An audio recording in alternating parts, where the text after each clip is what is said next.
Hello and welcome to another episode of the Real Estate Investing Club, the place investors go to gain actionable advice, learn about current market trends, and hear war stories from other professional investors out there in the field today. Before we get started, I have two quick housekeeping items to cover. First, if you like the episode, we would very much appreciate a like, subscribe, and share. It is the best way to support the show and keep it running. Second, if you are a new investor looking to get started in real estate or an experienced investor looking to take your investing to the next level, we created an ebook for you that will cover how to find deals that are actually deals, how to finance those deals with little to no money down, and how to exit those deals for maximum value. On top of that, I throw in an insane amount of free bonuses that you'll have access to once you buy the ebook. All we charge is our admin cost to keep the show running. So, if you're serious about real estate investing and want to create both active and passive income as an investor, head on over to the website at therealestateinvestingclub.com and click on the button that says Get the ebook to grab yourself a copy today. So with that said, let's dive right in. Today we have a very special guest with us, ready to drop some investor knowledge on you. So buckle up, grab your pen and paper, and enjoy the ride.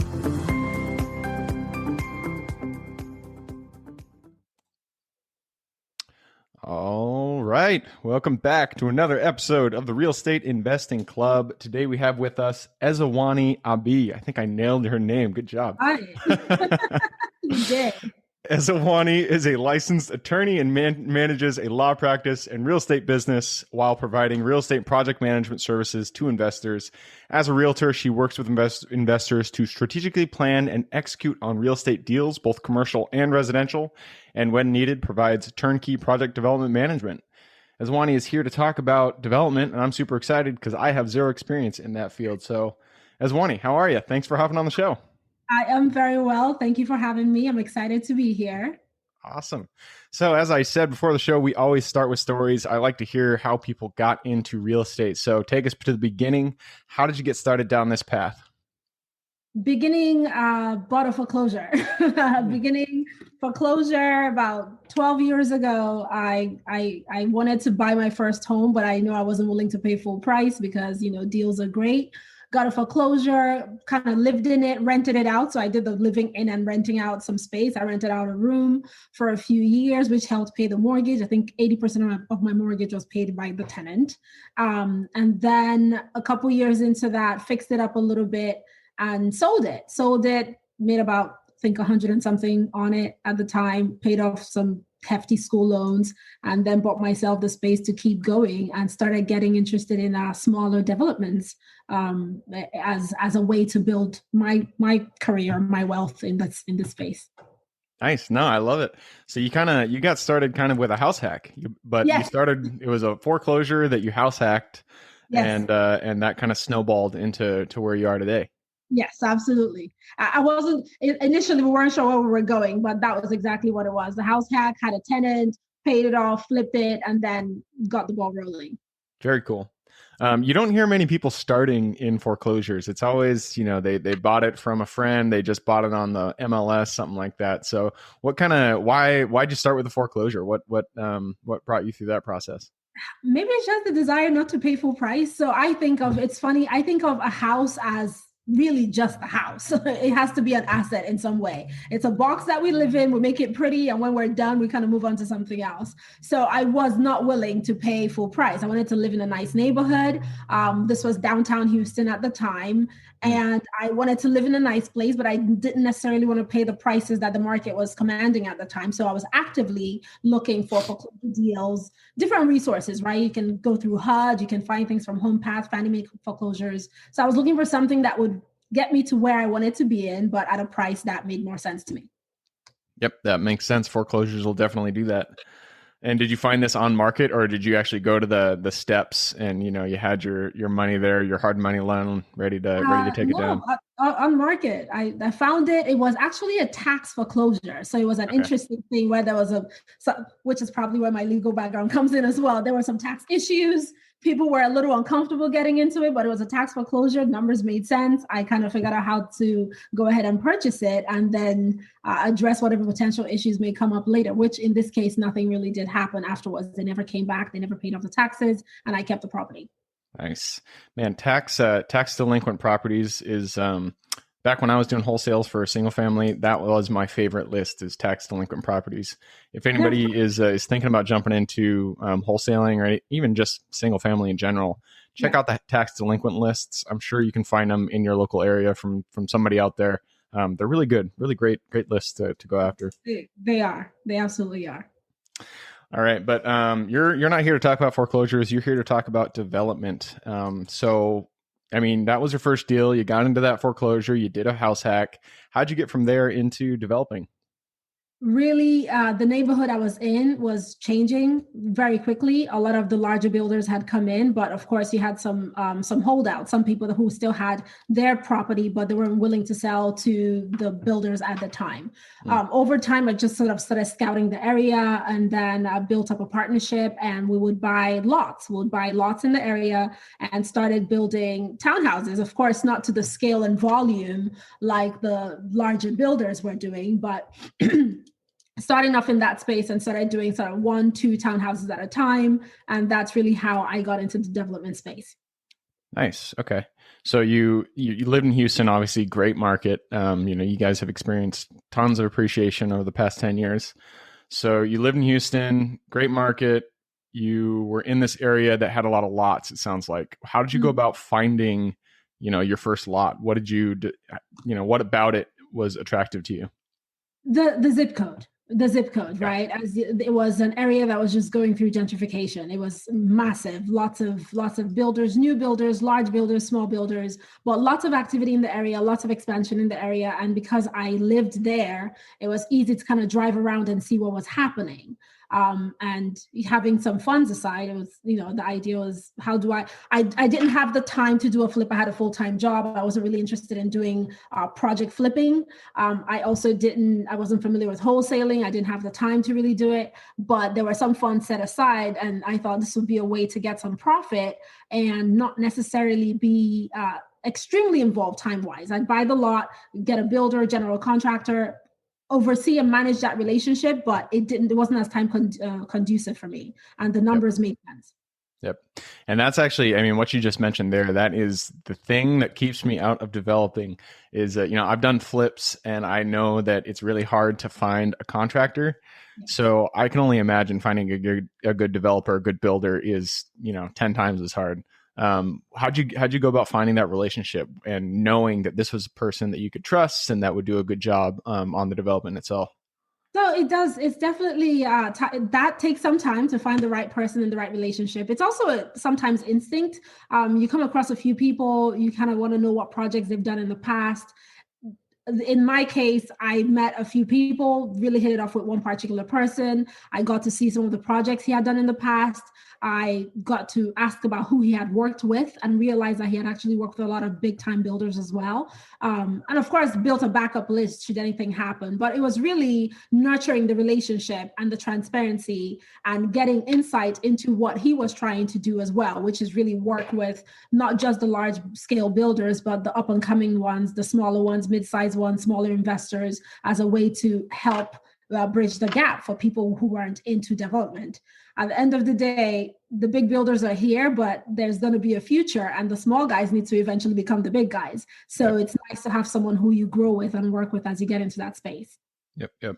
I love it. So sounds like you got it through networking, and then you looked at their past projects, talks with their past customers, and just, went off the vibe of whether you thought they were, a trustworthy person to go into business with. Yeah. It's a lot of networking that you got to do to find somebody. It's a lot of networking and relationship nurturing, I say, because sometimes we forget that part, because part of it is also they have to trust you. They have to trust that they can work with you, and you have to be comfortable that you like them and trust what they're doing also. So there's a lot more relationship management involved. Yep. That makes sense. So how many developments have you done since then? Like, how many townhomes did you guys build out? We've my partner and I, smaller scale, we've done about 12 so far. Yeah, that's good. Yeah.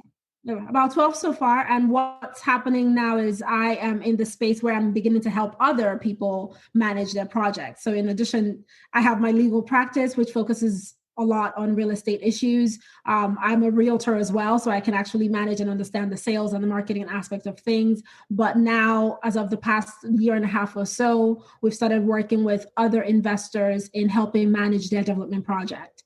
Oh, very cool. Yeah. So 12 so far. I mean, that's not a small number. That's plenty of experience to go off of. If you could kind of take that, the experience that you've had so far doing these 12 builds, what would you kind of give someone who doesn't have any experience in development and is kind of, nervous about the process? What pieces of advice could you give them just to get started?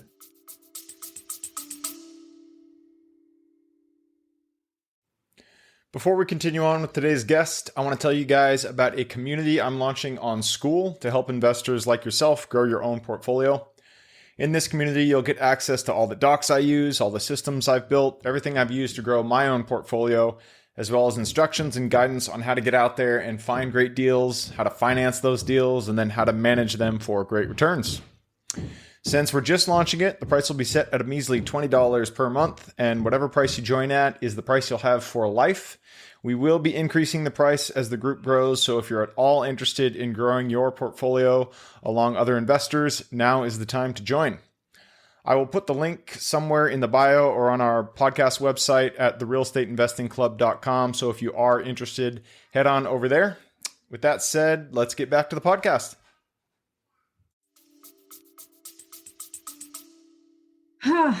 Location.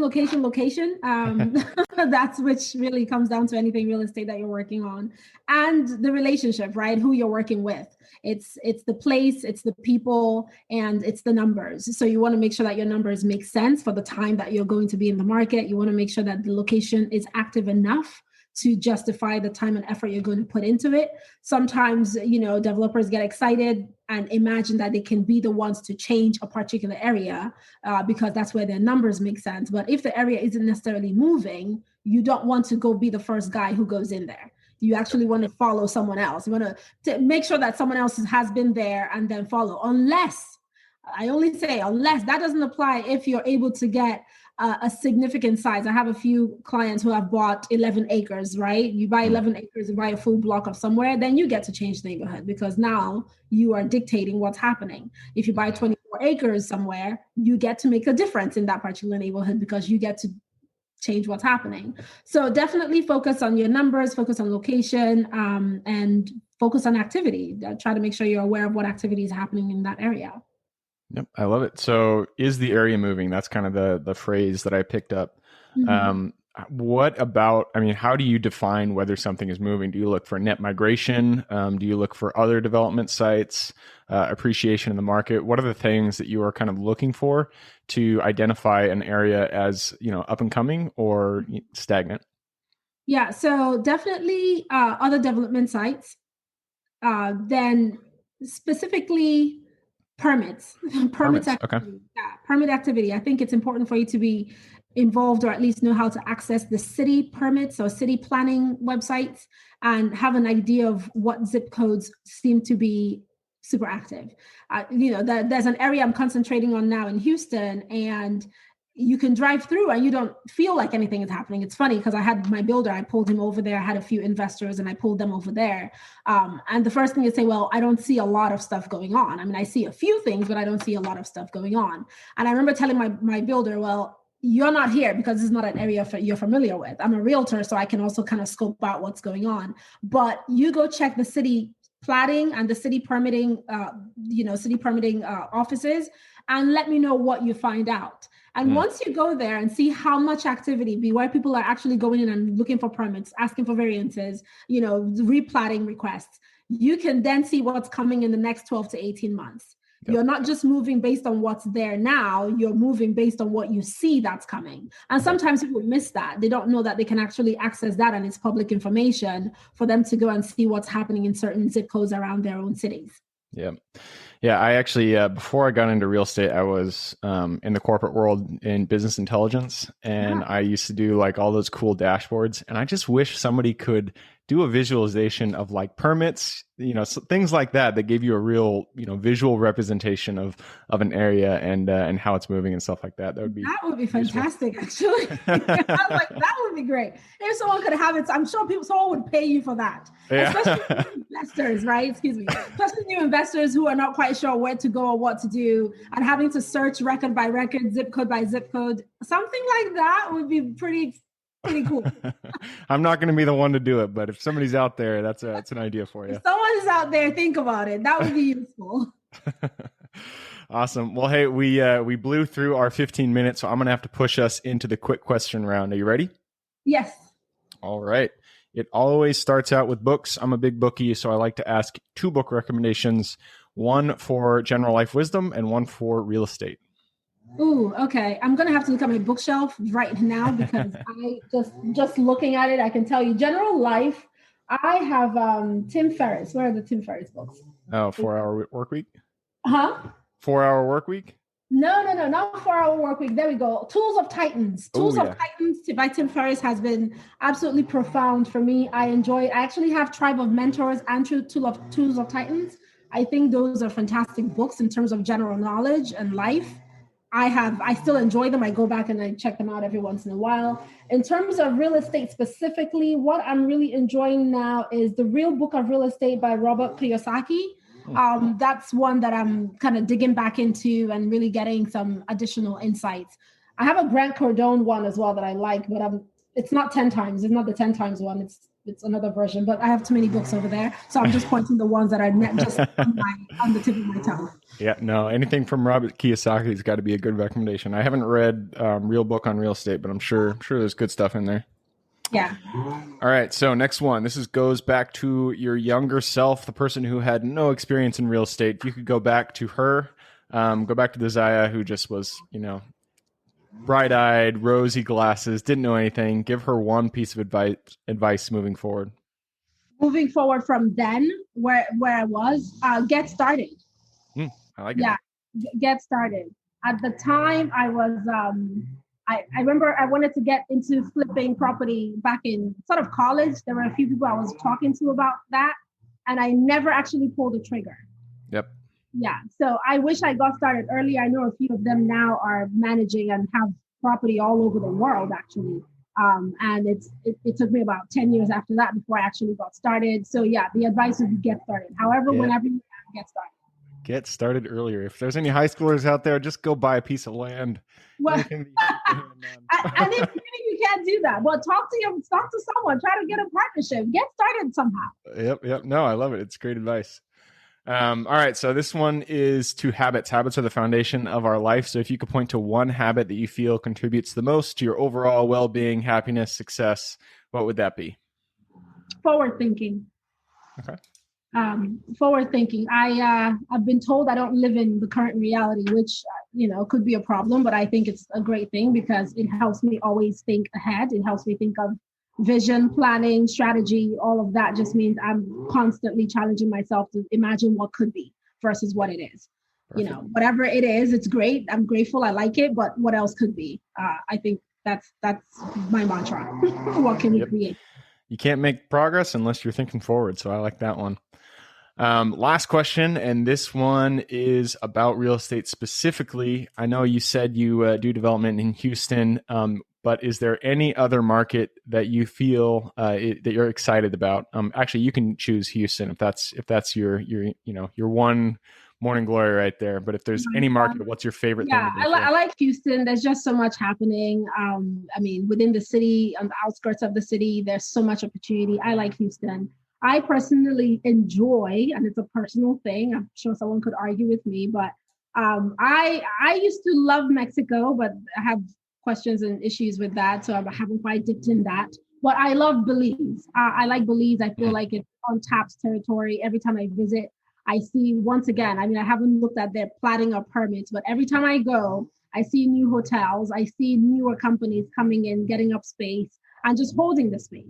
So I know eventually they're going to build it out. I feel like it's untapped territory. I would love to go there and get a piece of land soon.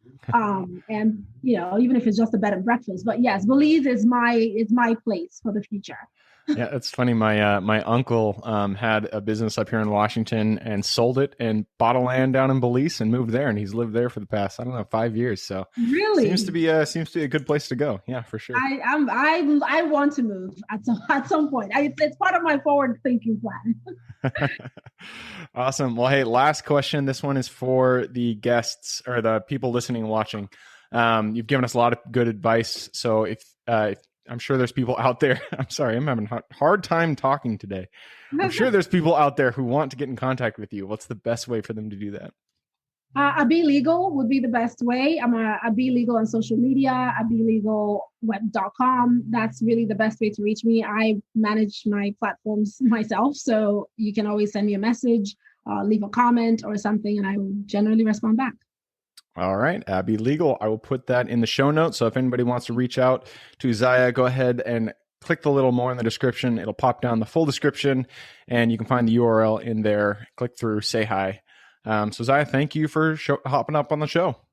Thank you. Thank you for having me. It was my pleasure. Absolutely. For everybody who's here with us today, thank you guys for showing up.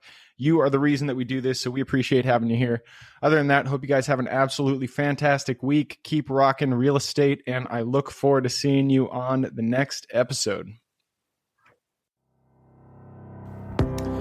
Thank you for joining us for another episode of the Real Estate Investing Club. I hope you guys enjoyed the episode and were able to pull some actionable advice that you can go home with and apply to your own investing business. Before you go, I have a gift for you. If you're a new investor looking to get started or an established investor looking to take your business to the next level, I've created an ebook just for you available on the website. This ebook will cover how I was able to create both active and passive income in real estate with very little money to start with. In it, I will address the 3 most often cited obstacles new and veteran investors run into by showing you how to find a deal that's actually a deal, how to finance that deal with little to no money down, and how to exit a deal for maximum value. And if you get the ebook today, I'm going to bury you in bonuses, 7 of them to be exact. First, you'll get the off-market lead generation blueprint, which will take you through the exact systems and processes we use to generate off-market leads like clockwork, which is the most important skill when it comes to creating real wealth in real estate. Then you'll get the A to Z REI systems and vendors guide, which will allow you to peek under the hood of our business and see the exact tools and systems and even the vendors we use to grow our business. After that, you will get the top 100 best performing keywords pack, which will give you the exact keywords we use to target leads online and generate leads without having to lift a finger. Next, you'll get the contracts bundle for wholesaling and renting real estate, which will give you access to all of the contracts we use in the field to execute all types of transactions. After that, you'll get the Investor's Quick Analysis Calculator and Offer Tool, which will allow you to quickly calculate whether a deal is an actual deal and will allow you to create an offer automagically from those calculations. Next up, we'll give you the Investor's Daily Success Tracker, which is a tracker you can use to ensure you are taking the right actions day in and day out to reach your financial goals in real estate.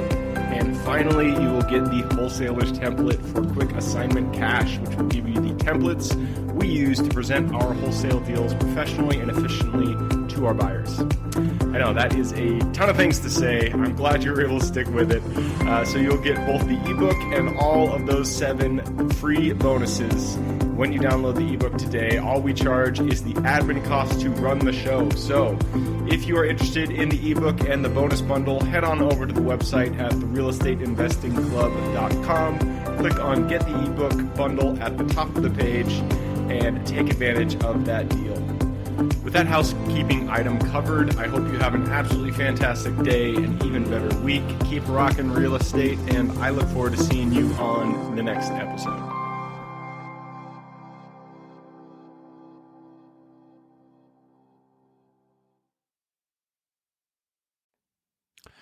All right, before I officially sign off, I have a quick announcement to make.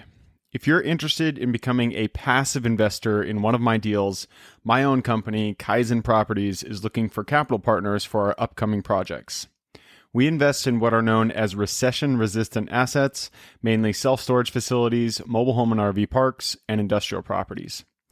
If you're interested in investing and would like to learn a little bit more about my company, our investing criteria, and some of the previous projects we've done, Go to the Real Estate Investing Club podcast at therealestateinvestingclub.com and scroll all the way down to the bottom of the page. Click on the Invest With Us button.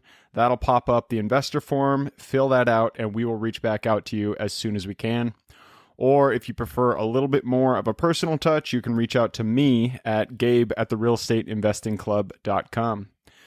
So really, that is it. Again, it was a pleasure hanging out with you guys during this episode, and I look forward to seeing you on the next episode.